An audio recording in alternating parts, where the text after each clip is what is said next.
ఈ వీడియోలో మనం భగవద్గీత అధ్యాయము 13 శ్లోకము 11ను పరిశీలిద్దాం. ఈ అధ్యాయంలో శ్రీకృష్ణుడు జ్ఞానమంటే ఏమిటో వివరిస్తున్నాడు. నిజమైన జ్ఞానానికి ఉండవలసిన లక్షణాలను వరుసగా చెబుతున్నాడు. మొదటగా ఈ పవిత్ర శ్లోకాన్ని భక్తితో విందాం. మయి చానన్య యోగేన భక్తిరవ్యభిచారిణీ వివిక్త దేశ సేవిత్వం అరతిర్జన సంసదీ.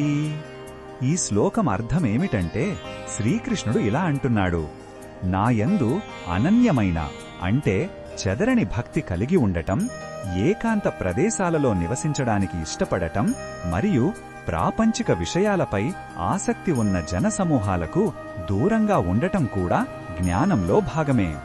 ఇక్కడ అనన్య భక్తి అంటే మనస్సును వేరే విషయాలపైకి పోనివ్వకుండా కేవలం భగవంతునిపైనే స్థిరంగా నిలపడం. అలాగే ఆధ్యాత్మిక సాధనకు ఎంతో అవసరం. అనవసరమైన లౌకిక చర్చలకు, జనసమూహాలకు దూరంగా ఉండటం వల్ల మనస్సు ప్రశాంతంగా ఉంటుంది. ఈ శ్లోకంలో ఉన్న భావం మనకు ఏమి చెబుతుందంటే, నిజమైన ఆనందం బయట ప్రపంచంలో కాదు, మన అంతరంగంలో భగవంతునితో అనుసంధానమవడంలోనే ఉంది. మన ఆధ్యాత్మిక ప్రయాణానికి ఏది అవసరమో, ఏది అనవసరమో తెలుసుకుని జీవించమని ఈ శ్లోకం మనకు మార్గం చూపుతుంది. బాహ్య ప్రపంచపు గొడవల నుండి మనస్సును కాపాడుకుని అంతర్ముఖులై సాధన చెయ్యాలనే ప్రశాంతమైన భావన ఇందులో ఉంది.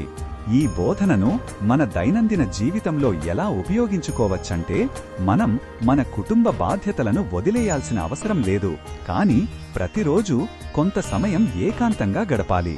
ఇంట్లో ఒక ప్రశాంతమైన చోటును ఏర్పాటు చేసుకుని ధ్యానం లేదా జపం చేసుకోవచ్చు. అనవసరమైన పార్టీలకు, కాలక్షేపం కబుర్లకు దూరంగా ఉంటూ ఆ సమయాన్ని ఆత్మ పరిశీలనకు ఉపయోగించుకోవాలి. మన భక్తిని కేవలం పూజగదికే పరిమితం చెయ్యకుండా ప్రతి పనిలోనూ దైవాన్ని స్మరించుకోవాలి. మరిన్ని భగవద్గీత శ్లోకాల అర్థాన్ని తెలుసుకోవాలంటే మా తదుపరి వీడియోలను తప్పకుండా చూడండి.